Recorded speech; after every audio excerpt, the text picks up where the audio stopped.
going on, guys? Alex here with TFL, and I'm here in California with the all-new 2024 Acura Integra Type S.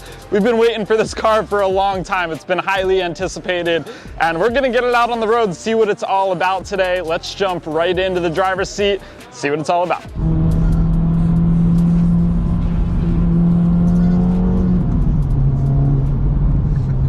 This is a car for a driving enthusiast right here. This is the all-new Integra Type S, which is the top of the line, sportiest, most performance-oriented Integra that Acura makes, and that name Integra is all about performance. So this is the one we've been waiting for, and I'm so excited to finally be behind the wheel of this car. And the biggest thing I'm going to talk about right away is this manual transmission. All the Integra Type S's come standard with this manual. You can't get it in an automatic, and that is an awesome option, I think. And not just the fact that you get a manual, it's a really good manual transmission. It's a 6-speed, it's super responsive, very notchy, everything is just really precise. Acura makes a really good transmission, and this is no exception. That makes you feel like you're driving an enthusiast car right when you get in it. Unsurprisingly, it shares a lot of components. Basically, the whole car is shared with the Honda Civic Type R, which a lot of people complained about when this first was introduced, and I really don't know why. The Integra has always been pretty closely related to the Civic, and this follows that same story. So just like the Civic Type R, this is powered by a 2-liter turbocharged 4-cylinder engine with VTEC, and that's a noticeable bump in displacement from the 1.5-liter engine you get in the standard Integra, the Integra a-spec.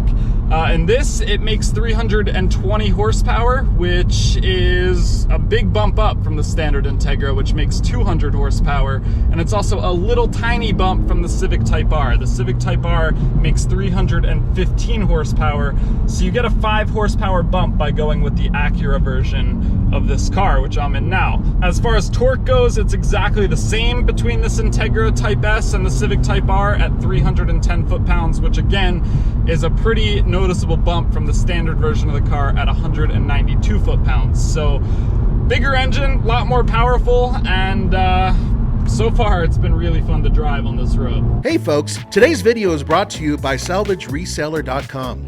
This website allows you to bid live on online salvage auto auctions without a dealer's license. You can register for free or use the 20% off coupon in the description below. Go find your salvage car gem now.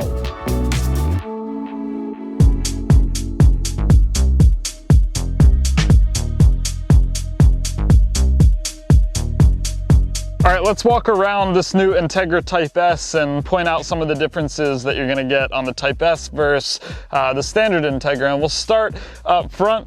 Just like the regular Integra, the Integra badge is sort of engraved into the front bumper, which goes back to some of the older Integra models. Everything forward of the A-pillars on this car are unique to the Type S. First of all, the hood is unique. So this is a sportier aluminum hood with these vents in the top here. You also have a little bit of a different grille setup here. So it looks pretty similar, but they did widen it up a little bit and improve the airflow on this compared to an a-spec Integra. And you also have a sportier lower fascia as well on the Type S model. And then if we look over here around the wheels, you actually have wider bodywork too than a regular Integra. So the body itself is 2.8 inches wider, and then the track width is wider as well. So you have a 3.5 inch wider track width up front and a 1.9 inch wider track width in the rear, which not only leads to better handling, but also just kind of improves the look of the stance of the car. And then if we move to the back here, you can see we've got these wider flares going around the rear wheels as well. Same thing with the skirt on the bottom to kind of give the car a little bit more width. And then if we go to the back, you can see we've got this carbon fiber spoiler on the trunk lid right here, which is pretty sweet looking. And same thing in the back. You have a much more aggressive rear fascia than on a regular Integra. And really what lets you know from a distance that this is a Type S is that triple exhaust outlet out back. Now taking a look at the wheels, they are pretty similar design to the Civic Type R's wheels, but they are a little bit different. Acura says these are inspired by the NSX Type S. These are a 19 by 9.5 inch wheel, which is pretty big compared to the 18 by 8 inch wheel on the A-spec. So you get another inch in diameter and another 1.5 inches in width. They're also 6.5% lighter than the Integra A-spec wheels. So pretty cool wheel setup there. These are the gray version of the wheels, but you can also get them in gold. And the gold looking wheels with the blue Integra Type S is just such a killer look. I really love that color combo. Here you can see the big red painted Brembo brake calipers. And then as far as tires go, we have a Michelin Pilot Sport 4S tire in a 265/30 R19. Let's see what the size is in the back. I'm actually not sure if it's the same, 265/30/19. So it is a square setup all the way around. Pretty low profile tire and lots of good grip. I've definitely been enjoying the way these tires handle out on the road. Now, it's not just the engine. There's a lot of things that Acura threw at this car to make it perform better than, let's say, an Integra A-spec. So it has a lighter weight flywheel. They also revised the front grille area with a larger radiator. They made room for more airflow and better cooling. They revised some of the airflow underneath the car for better aerodynamics. This also has a unique exhaust system that you won't get on the other Integras, and just like the Integras of the past, it has that triple centered exhaust outlet in the back, which is really cool to see. And it's also an active exhaust. So when you change modes, it'll kind of change the sound of the exhaust system. And I gotta say, I really like the sounds that are coming out of this.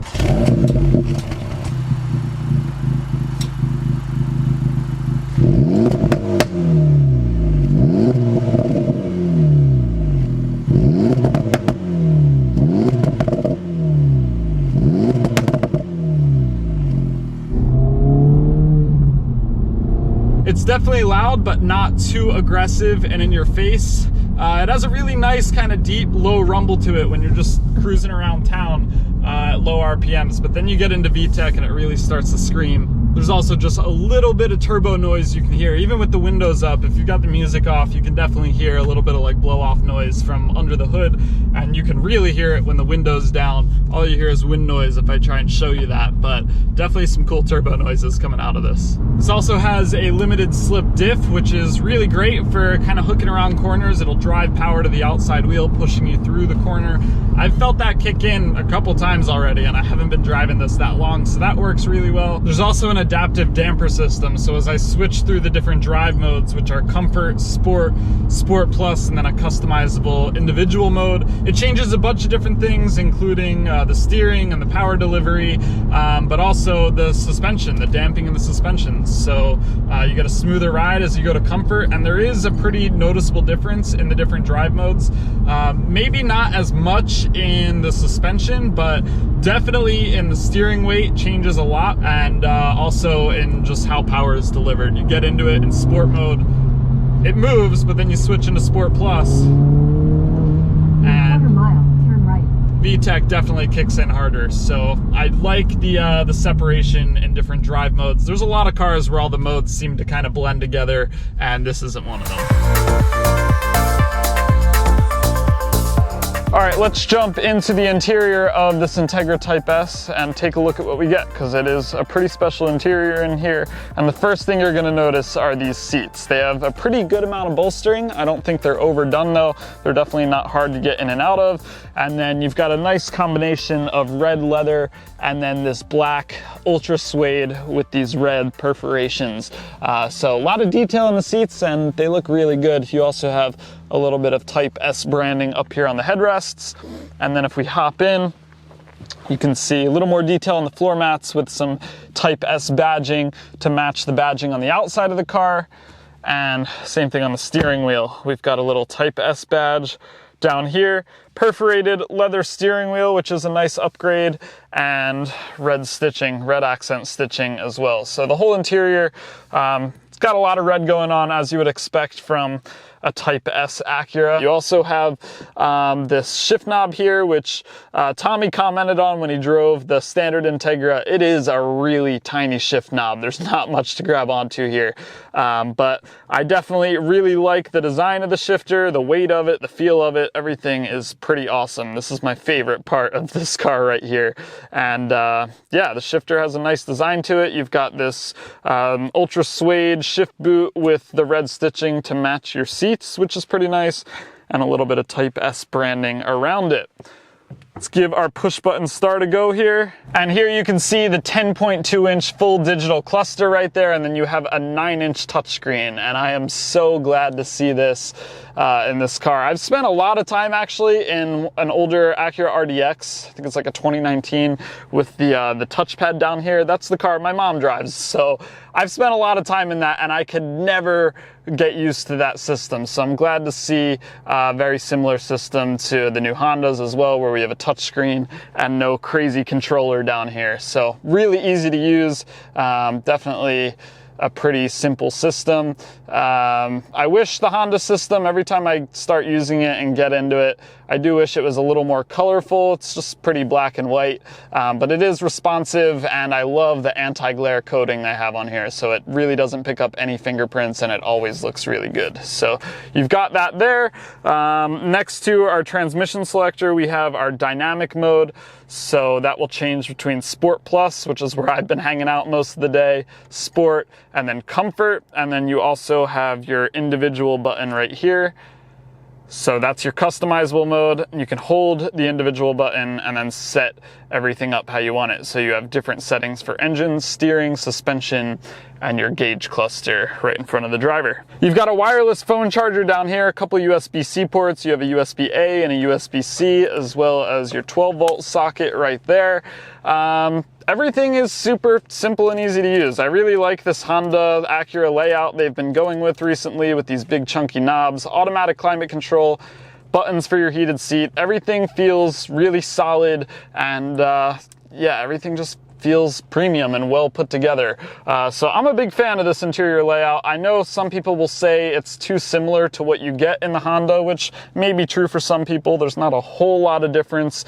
But one of the big differences I do like is the sound system. You get a 16 speaker sound system in the Integra versus the 12 speaker sound system in the Civic. And I've been bumping tunes all day. It sounds really, really good. So as far as the interior goes, definitely a nice step up from the Civic Type R. You have some more soft touch materials in some more places, and definitely a little more of a focus on premium quality and materials.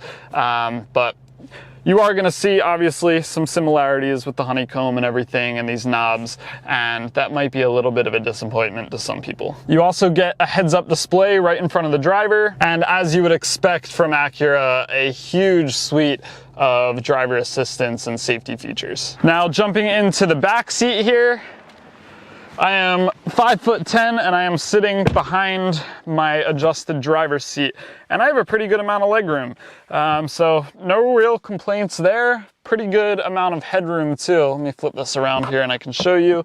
So yeah, if you're a little taller than me, like Roman or Tommy might bump their heads into the ceiling here. This of course is a lift back design, so you have a little bit of a slope in the roof here. And actually, yeah, if I lean back a little, my head is touching. So you kind of got to slouch a little bit if you don't want your head to touch the roof for taller passengers, but it's not bad at all. And then if we look down here in the center, we've got a little cup holder area in the bottom portion of the seat right here. So you don't actually have a typical middle seat here, even though it looks like you could fit someone here. There's no belt. So really a 4-passenger vehicle. And then also the Integra Type S does away with the moonroof. So you have a solid roof you can't see through, and I'm not too bummed out about that. So that'd be something I'd complain about in, you know, a premium luxury vehicle, but something like this that's supposed to be a driver's car and sporty, totally fine, not seeing a sunroof. All right, let's take a look at the cargo area. push the button and you gotta assist it up. It does have struts, but it's not like an electronically popping rear hatch. And then if we look inside, pretty sizable cargo area. It does go down pretty deep. You've got a little subwoofer back here. You've got a net to hold some other items. And then if we look under here, we have a little inflator kit. So no spare, but you can fit a decent amount of cargo back here. That's why I'm a big fan of this lift back design. And plus you can, you know, fold the seats down. And look at that. I've got my camera bag on that side, so I can't fold all of them down right now, but that is a ton of usable space in a very sporty car. So yeah, practicality is definitely there.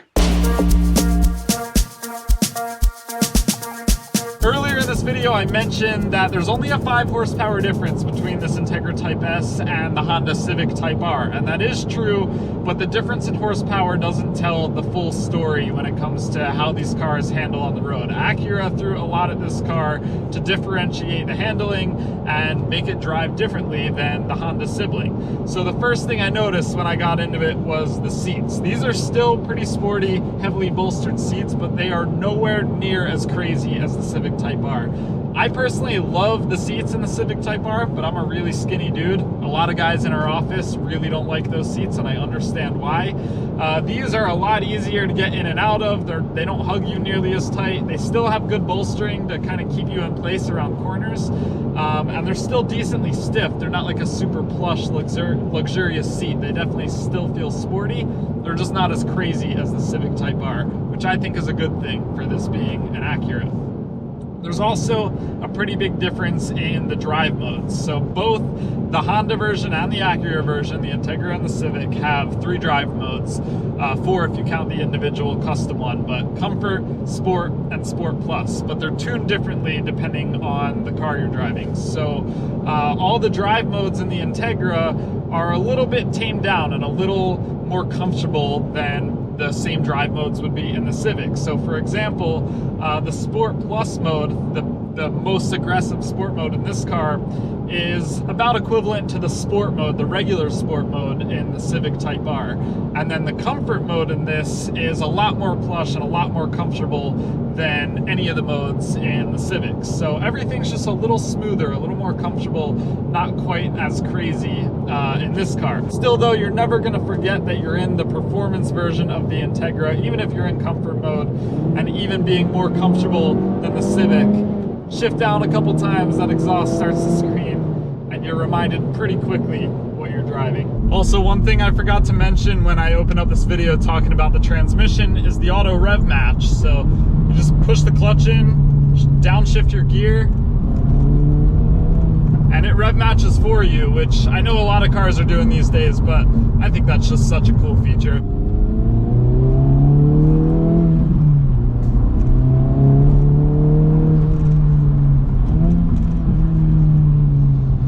Well, I have now had a good bit of time in the driver's seat of the Integra Type S, and I can honestly say I am falling in love with this car.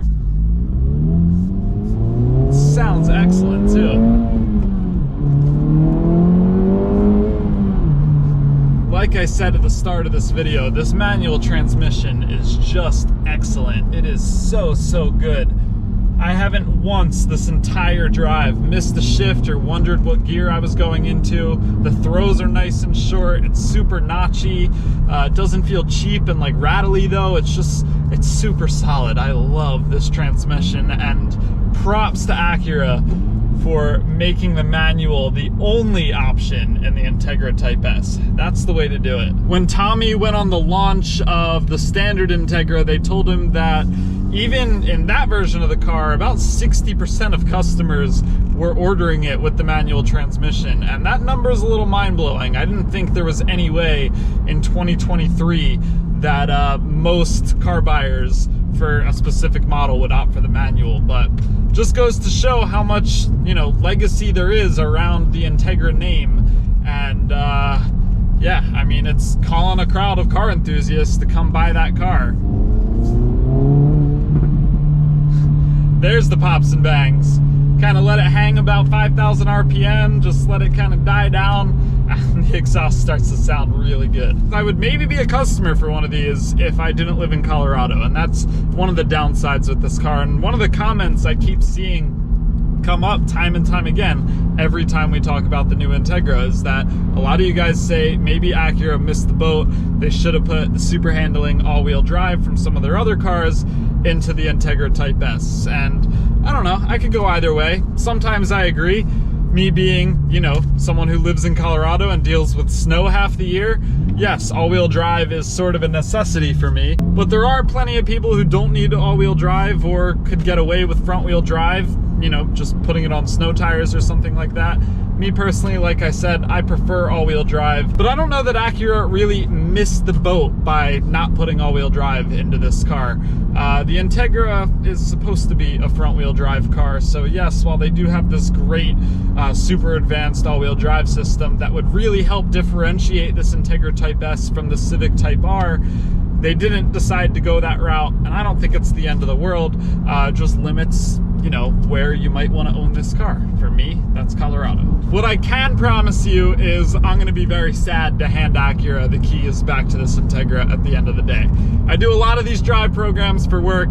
A lot of times I get towards the end of the 4 or 5, 6 hour drive and I am so ready to get out of the car, go take a shower, get to my hotel room. I'm going to be really sad to hand back the keys on this one. And I'll probably end up thinking about this car for a while. It really is that good. Well, if you haven't been able to tell already, I had a really fun time with this Integra Type S. I did not expect to enjoy it as much as I did. And yeah, I think that speaks a lot for what Acura did to this car. It's built in Ohio. The car itself is built in Marysville. The engine is built in Sydney. So the entire car is built in Ohio right here in the US. So that's pretty cool. As far as pricing goes, it starts at $51,995, so just shy of 52 grand. And in terms of how that compares to the Civic Type R starts at $44,890. So there's just a little bit more than a $7,000 price difference between the Integra Type S and the Civic Type R. And yes, that is a pretty big difference in price. $7,000 is nothing to just forget about, but I think this is more than just a rebadged Civic Type R, which everyone on the internet is calling it. There is a pretty good difference in interior materials and quality, also ride comfort and power as well. And I think the biggest difference for me though is the styling. I don't think the Civic Type R is a bad looking car, but I think the Integra just kind of blows the Civic out of the water. I really like how angular and aggressive and mean this looks. I love the front grille on the Integra Type S. And then if we move around to the back, that's just an awesome look. Love the lift back, love the meaty triple exhaust coming out the back, the carbon fiber spoiler. I just think this car looks incredible. And for me, that would be one of the reasons I would get this over a Civic Type R. I don't think a styling difference by itself is necessarily worth $7,000, but it definitely holds some value, and then there's a bunch of other stuff added on top of it. So let me know what you think down in the comments below. Would you pick up a Civic Type R or an Integra Type S? Or would you go with more of a base spec, maybe an a-spec Integra, and not go for the full-on Type S? So yeah, drop us a comment down below. Let us know what you think. Head on over to alltfl.com so you don't miss anything. And yeah, I'm gonna enjoy my last 30 minutes or so with this car, shifting through the manual transmission on my way back to the hotel. Like I said, pretty sad to give the keys back for this one, but thanks for watching. See you in the next one.